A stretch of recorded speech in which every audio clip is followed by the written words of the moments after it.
video, you will know how a simple transportation company grew to be a two-wheeler motorcycle factory.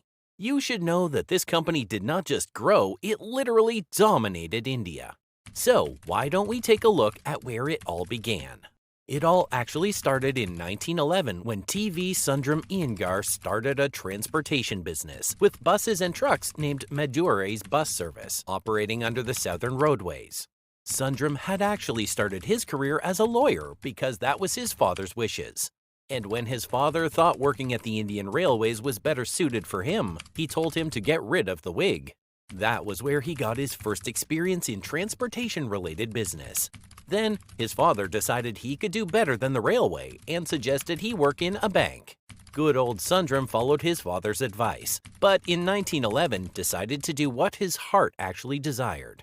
Being a time where vehicles were still blooming, TV Sundaram Iyengar and Sons Limited grew pretty fast. Everyone needed an easy mode of transport and the buses were reliable. This business was still thriving well into World War II, and when the issues of petrol scarcity arose, the icon Sundaram Iyengar designed and produced the TVS gas plant. So his buses kept moving and Sundram kept earning. In 1955, Sundaram Iyengar died, and if it were any other company, that would have been the end. However, Sundram got all his family members, especially his male relatives, involved, and they carried on his legacy. They even took things several steps further. In the late 50s, Sundaram Iyengar and Sons Limited had already grown into one of the largest distributors for General Motors.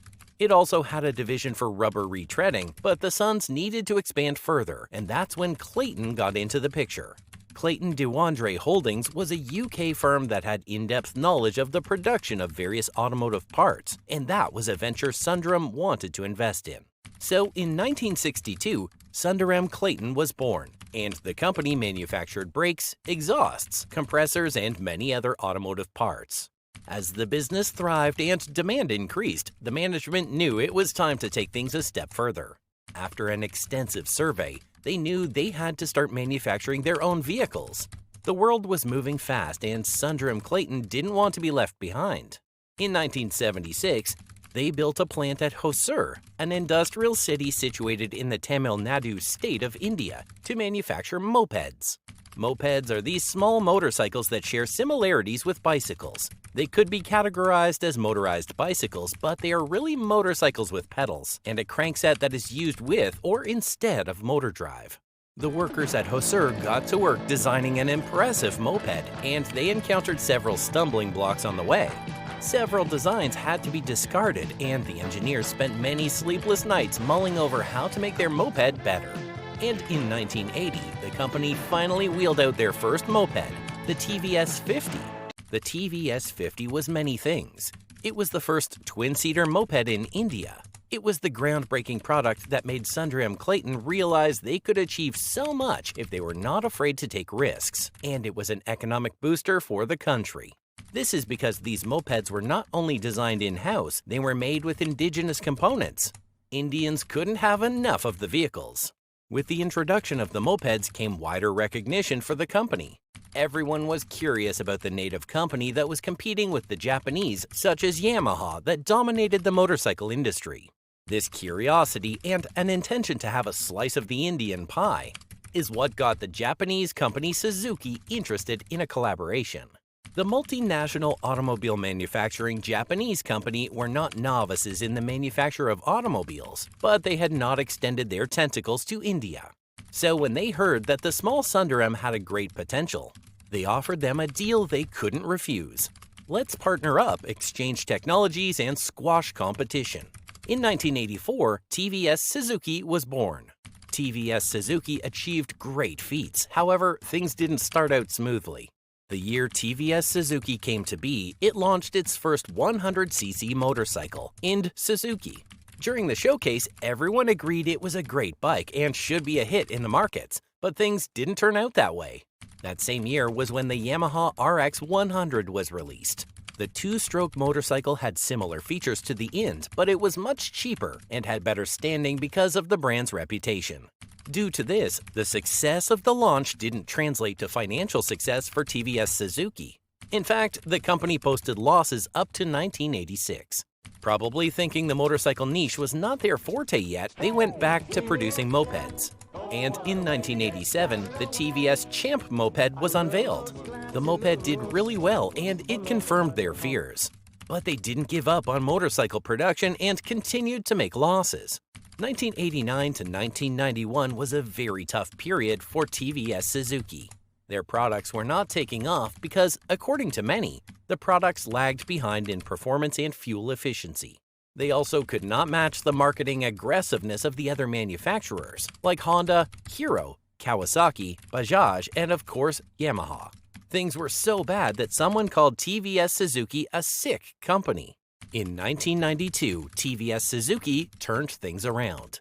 Suzuki had all the tools to successfully create amazing motorcycles, and TVS had the unwavering drive, so they came up with a strategy to combine both.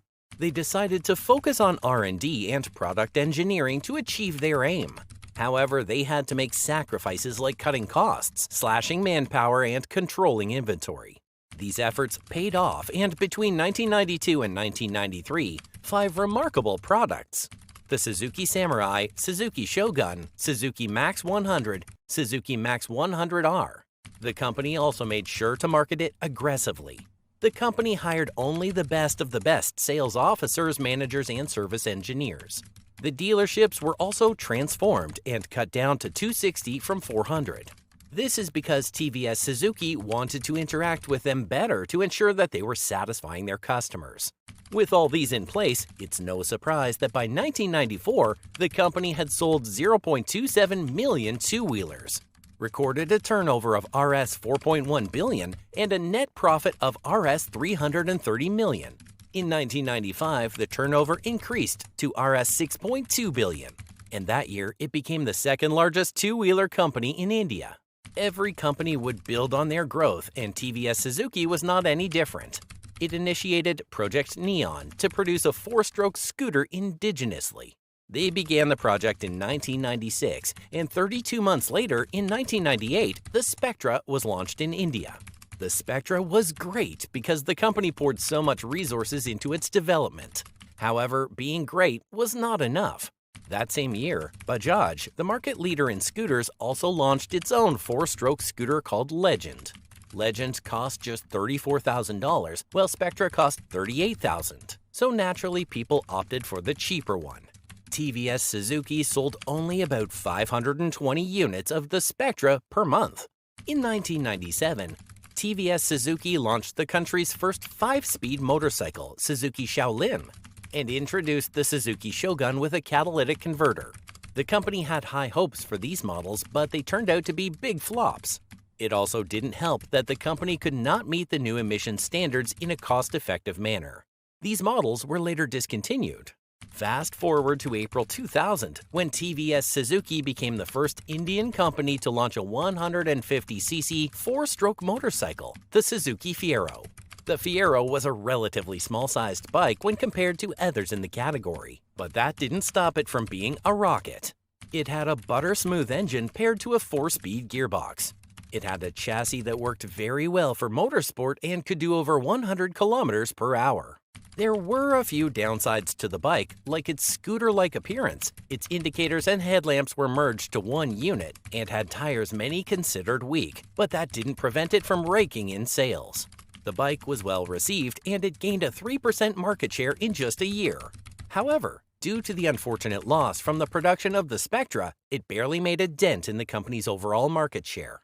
In 2001, TVS Victor was unveiled. They were hoping it would be the messiah that would save them from constant losses. Previous models like the Max 100 and Samurai that used to fare well were already declining, so the TVS Suzuki needed the Victor to do great. Though Victor managed to sell 6,000 vehicles between November and December 2001, its future was uncertain because of other models released by rivals. Luckily, it did well enough, even earning them awards, but it didn't prevent TVS and Suzuki from splitting. It's believed that TVS and Suzuki were already having issues from 1992, when the Indian company demanded that the Japanese company provide more funds and technology for new models. The competition in the motorcycle industry was intensifying, and TVS wanted to be able to compete. Suzuki not only refused to provide funds and technology for the new models, but ensured their request was not approved. So TVS Suzuki was left with no choice than to re-engineer some of Suzuki's basic models. And this led to the release of the Samurai and the Shogun. It further hurt TVS that the Shogun didn't do well. Another major dispute between the two companies arose in the mid-90s, when Suzuki expressed its desire to increase the equity holding. The Japanese company wanted to play a more pivotal role in the joint venture, but the management of TVS Group refused to grant that offer. That almost led to their splitting up, but at the time they both needed each other. So they decided to make a few compromises and forge ahead. However, the straw that broke the camel's back were the events that happened in 2001. It was discovered that both companies were separately bidding to buy the public sector firm Scooters India Limited. The conflict of interests had both of them lose out on the opportunity, but that didn't stop Suzuki from finding another. In August 2001, Suzuki reached an agreement with Japanese automobile manufacturer Kawasaki to collaborate on product development, design engineering, and manufacturing. TVS was deeply insulted by this move and considered it a direct conflict of interest. This is because Kawasaki already had a successful joint venture with Bajaj in India. The rift intensified, and after much deliberation, they concluded that it was best that they parted ways. Suzuki sold its stake to TVS for Rs 15 per share, a very low price, and agreed to stay out of India for 30 months. TVS Suzuki became TVS Motors, and it was left alone to battle the wolves. TVS was no longer a novice in the manufacture of automobiles, but standing alone was not an easy feat. There were some highs and some extreme lows, but TVS kept forging ahead. In 2005, they introduced another scooter, TVS Scooty Pep Plus. It was widely accepted by women and youth due to its incredible features. The compact and petite structured scooter was powered by an 88cc 4-stroke air-cooled single-cylinder engine. Despite being a scooter, it provided dual seating that made both rider and passenger extremely comfortable. It had a high fuel efficiency and offered a mileage of 65 kilometers per liter. Some other captivating features of the TVS scooter include the halogen lighting and the analog console. It also came with a small LED DRL that added a modern touch to it. The Scooty Pep even won the Outstanding Design Excellence Award. With this scooter, the TVS started having a stronger foothold in the Indian two-wheeler market. In 2007, TVS Motors decided to venture further and enter the three-wheeler market. The TVS King, a passenger-oriented vehicle, quickly became popular, and TVS stakes in the automobile industry grew. The company's decision to enter the new sector was a strategic move to allow it to diversify its products and further expand its reach. As the company grew stronger in India, they began to extend their reach to other countries, where the customer base showed great potential. It also got involved in racing in order to know its product's stance against other motorcycle models across the globe. All this amounted to the company improving its technology and also increasing sales. TVS's incredible performance in the global market is what attracted BMW Motorrad. In 2013, BMW Motorrad and TVS Motor Company signed a long-term strategic partnership to manufacture sub-500cc motorcycles for the world. So far, this collaboration has been successful, and it has led to the production of the BMW G310R, BMW 310GS, and the TVS Apache RR310. The BMW G310R was designed to be a street bike that came powered by a 313cc BS6 engine that gave off 33.25 horsepower. It came with both front and rear disc brakes and an anti-locking braking system. Its unique styling elements, such as a single-pod headlight with integrated LED DRL, adjustable clutch and brake levers, a digital instrument cluster, and dual-channel ABS, made it a huge hit in the markets. After its incredible performance, the BMW 310GS, which came with also amazing features, was released. And when TVS decided they would also use their newly gained technology to develop a model, that's the TVS Apache RR310. The Apache RR310 is a sports bike which comes with a 312.2cc single-cylinder 4-stroke SI liquid-cooled DOHC reverse inclined engine. It's the company's fully fared production motorcycle. It also got both front and rear disc brakes with an anti-locking braking system. This bike could reach a maximum speed of 165 kilometers per hour and go from 0 to 60 kilometers per hour in about 2 seconds. Rivals like KTM RC390, Kawasaki Ninja 250 SL, Bajaj Pulsar and Dominar, and Honda CB250R had a lot to worry about upon its release. So far, the company has done really well for itself. Between 2012 and 2018, the company's sales grew from 1.9 million to 3.4 million. In 2019, when the Indian market fell, TVS fought to stay afloat, but it almost lost the battle when COVID came in 2020. Sales sharply declined and there was a huge loss. However, that didn't prevent it from acquiring Norton Motorcycle Company in an all-cash deal. They continued the production of the brand's most prominent model, Norton 961 Commando motorcycles, and that has become another source of cash. In 2021, the company completely regained its stance, and things have been going smoothly since. It has been so smooth that in 2023, the company recorded a new all-time record of 3.45 million sales with an impressive plus 21.3% speed, meaning their sales skyrocketed a lot faster. And in 2024, after the first 8 months, TVS Motor overtook Bajaj Auto to become the 5th top seller worldwide. In India, TVS is currently the 3rd most famous motorcycle company. This success can be attributed to the wonderful performance of the TVS Apache RR310, the TVS Apache RTR 200, TVS Victor, TVS XL100, and the electric bike, the iQube. We already mentioned details about the Victor and the Apache RR310. Let's share details about the RTR 200 and XL100. The TVS Apache RTR 200 SV was originally designed to be a racing bike, but it was modified and converted to a street bike. Famously known as the Beast, it is powered by a 197.75cc BS6 engine, which yields a whopping 20 horses and a torque of 17.25 Nm. Due to its front and rear disc brakes, the car comes with an anti-locking braking system. It has since been upgraded to have many other cool features like a preload adjustable Showa front suspension and a rear monoshock, Bluetooth connectivity, and adjustable brakes and levers.